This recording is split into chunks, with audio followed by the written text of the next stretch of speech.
అందరికీ నమస్కారం. Welcome to rural technology park NAIDPR. నా పేరు శేఖర్.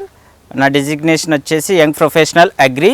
నేను ఈరోజు మా దగ్గర ఉన్న వర్మీ కంపోస్ట్ గురించి మీకు వివరంగా చెప్తాను. ఇప్పుడు మా దగ్గర ఉన్న వర్మీ కంపోస్ట్ షెడ్స్ మెజర్మెంట్స్ గురించి మీకు చెప్తాను. అయితే ఇది సన్లైట్కి ఆపోజిట్ ఉండాలి.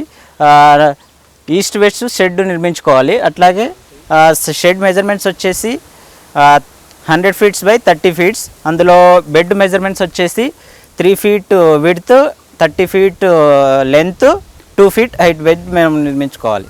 100 x 30 feet వర్మి కంపోస్ట్ షెడ్కి ముడి సరుకులు వచ్చేసి ఇక్కడ పేడ, అది ఆవుది కానీ బరేది కానీ, అట్లాగే మనకు దొరికే చెత్త, మీన్స్ ఊర్లో దొరికే ఆ చెట్ల కింద రాలిన ఆకులు కానీ, అల్లం కానీ, అట్లాగే పొలంలో మనకు కుళ్ళిపోయిన చెత్త కానీ ఇదంతా కలెక్ట్ చేసుకోవాలి. అయితే దీనికి వచ్చేసి ఒక 8 నుంచి 9-10 టన్నులు వచ్చేసి పేడ పడుతుంది. అట్లాగే ఒక 1.5 నుంచి 2 టన్నులు వచ్చేసి మనకు చెట్టు కింద రాలిన ఆకులు కానీ, పొలంలో వేస్టేజ్ కానీ అవన్నీ పడతాయి.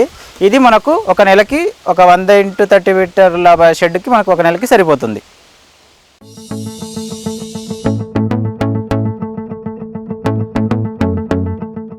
ఇది 100 x 30 feet షెడ్. ఇందులో వచ్చేసి మొత్తం 8 బెడ్లు వస్తాయి. 1 2 3 4 1 2 3 4. అయితే ముందుగా దీంట్లో ఏం చేయాలంటే ఫస్ట్ భూమి అనేది చదును చేసుకోవాలి. చదును చేసుకున్న తర్వాత దానికి నీళ్లు కొట్టిన తర్వాత మన దగ్గర ఏదైతే ఉన్న చెత్త, ఆకులు, కుళ్ళిపోయిన పదార్థాలన్నీ తీసుకొచ్చి ఒక 1/2 feet బెడ్ వరకు మనం బెడ్ వేసుకోవాలి. వేసుకున్న తర్వాత దానిపైన మళ్ళీ నీళ్లు చల్లి దానిపైన పేడ అనేది మనం 2 feet హైట్ వరకు పేడ వేసుకోవాలి.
అయితే ఇప్పుడు 1 మీటర్కి 2 kg వానపాములు వేస్తాము. అయితే ఇందులో వచ్చేసి 2 రకాల వానపాములు ఉంటాయి. ఒకటి మన ఇండియన్ వానపాములు ఉంటాయి, ఇంకొకటి ఏంటంటే విదేశాల వానపాములు ఉంటాయి. మన ఇండియన్ వానపాములు ఏంటంటే కంపోస్ట్ చేయడానికి అంత అనుకూలంగా ఉండదు. ఎందుకంటే భూమిలోనే ఉండి భూమిలోనే తిని భూమిలో ఉంటాయి కాబట్టి ఎక్కువ కంపోస్ట్ చేయడానికి పనికిరావు. అయితే విదేశీ వానపాములు ఏంటంటే ఇవి భూమి లోపలికి వెళ్ళవు.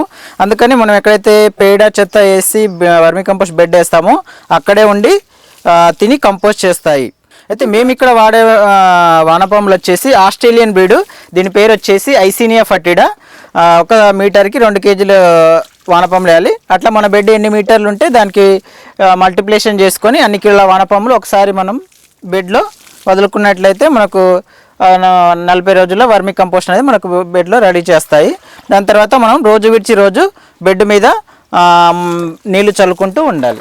45 నుంచి 25 రోజుల్లో వర్మీ కంపోస్ట్ బెడ్ రెడీ అయిన తర్వాత వాటర్ ఆపేయాలి. వాటర్ ఆపేసిన తర్వాత ఎర్త్ వామ్స్ అన్నీ కిందికి వెళ్ళిపోతాయి. దాని తర్వాత దాన్ని తీసుకొచ్చి ఇది వర్మీ కంపోస్ట్ షీవింగ్ మిషన్ అంటారు. దాంట్లో పోసి వర్మి కంపోస్ట్ తయారైన వర్మి కంపోస్ట్ దాంట్లో పోసిన తర్వాత ఒక చేతితో తిప్పుతున్నప్పుడు అయితే రొటేషన్ అవ్వుకుంటూ కంపోస్ట్ అనేది కిందికి పడుతుంది. అందులో వానపాములు ఏదైనా చెత్త ఏదైనా వేస్టేజ్ ఉంటే ఇక బయటకు వచ్చేస్తుంది.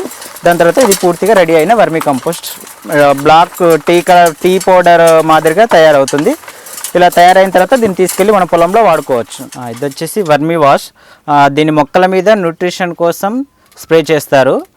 అయితే ఇది ఎప్పుడు స్ప్రే చేసుకుంటారంటే మొక్క ఎదుగుతున్న టైంలో, మొక్క మొలిచిన తర్వాత 10 రోజుల నుంచి పూత పిందె వచ్చేంత వరకు మనం స్ప్రే చేసుకోవాలి. దీన్ని స్ప్రే చేస్తే ఏమవుతుందంటే పూత పిందె అనేది రాలకుండా ఉంటుంది. అట్లాగే కాయలు కూడా, పండ్లు మంచి షైనింగ్తోనే వస్తాయి. ఓకే, ఇది వర్మీ వాష్ తయారు చేసుకోవడానికి కావాల్సింది ఏంటంటే మనకు ఒక 200 లీటర్ డ్రమ్ము, ఒక 5 లీటర్ల వాటర్ పట్టే కుండ ఒకటి. అయితే 200 లీటర్ డ్రమ్ ఒకటి తీసుకొని దీనికి ఒక ట్యాప్ పెట్టేసుకొని దీంట్లో ఏంటంటే మొత్తం ఈ వర్మీ వాష్ అనేది ఫిల్టర్ అవ్వడానికి లేయర్ కిందగా మనము ఒక లేయర్ ఇటుకలు, ఒక లేయర్ రాళ్ళు, ఇంకొక లేయర్ చిన్న రాళ్ళు, ఇంకొక లేయర్ ఇసుక, ఇంకొక లేయర్ వరిగడ్డి, ఇంకొక లేయర్ వచ్చేసి గోనెపట్ట, ఇదంతా నింపుకున్న తర్వాత ఇందులో వచ్చేసి పేడ వేస్తాం, ఎండిన పేడ వేస్తాం. ఎండిన పేడ వేసి దీంట్లో 2 కేజీల వానపాములు వేస్తాం. వానపాములు వేసిన తర్వాత పైన కుండ పెట్టి దీంట్లో 5 లీటర్ల నీళ్లు పోసి డ్రాప్ పడే విధంగా మనం సెట్ చేస్తాం. అయితే మనం దీంట్లో డైలీ ఒక 5 లీటర్ నీళ్ళే పోస్తాము. పోసిన తర్వాత ఏమైందంటే ఇక్కడ ఈ వానపాములు అనేది పేడ మొత్తం తిని కంపోస్ట్ చేస్తాయి. కంపోస్ట్ చేసిన తర్వాత అందులో వాటర్ పడ్డప్పుడు ఏమవుతుందంటే ఆ కంపోస్ట్ అంతా కరిగి కింద మనం ఏదైతే ఈ పదార్థాలు నింపిన దాంట్లో అది ఆ వాటర్ అంతా వెళ్ళి ఫిల్టర్ అయ్యి ట్యాప్ నుంచి మనకు అవుట్పుట్ వర్మీ వాష్ అనేది లిక్విడ్ బయటకు వస్తుంది. ఇది వర్మీ వాష్ రెడీ అయిన తర్వాత ఇది మనకు లైట్ పెట్రోల్ డీజిల్ కలర్లో వచ్చేస్తుంది. వచ్చిన తర్వాత దీన్ని మనము 1:2 కానీ 1:3 రేషియోలో కలిపి మనం స్ప్రే చేసుకోవాలంటే 1:2 అంటే 2 litres water, 1 litre vermi wash, 3 litres water, 2 litres vermi wash కలిపి మనం స్ప్రే చేసుకోవచ్చు. ఇది స్ప్రే చేసేది ఏంటంటే ఉదయం పూట కాకుండా సాయంత్రం వేళలో మనం స్ప్రే చేసుకోవాలి. ఇది స్ప్రే చేసుకోవడం వల్ల వచ్చేసి ఏంటంటే పూత పిందె రాలకుండా ఉంటుంది. అట్లాగే నర్సరీల్లో ఎక్కువగా యూజ్ చేస్తారు. నర్సరీలు అంటే తొందరగా నర్సరీ గ్రోత్ అవ్వడానికి స్ప్రే చేస్తూ ఉంటారు. అట్లాగే కాయలు పిందెలు రాలకుండా కూడా ఇది బాగా పనిచేస్తుంది.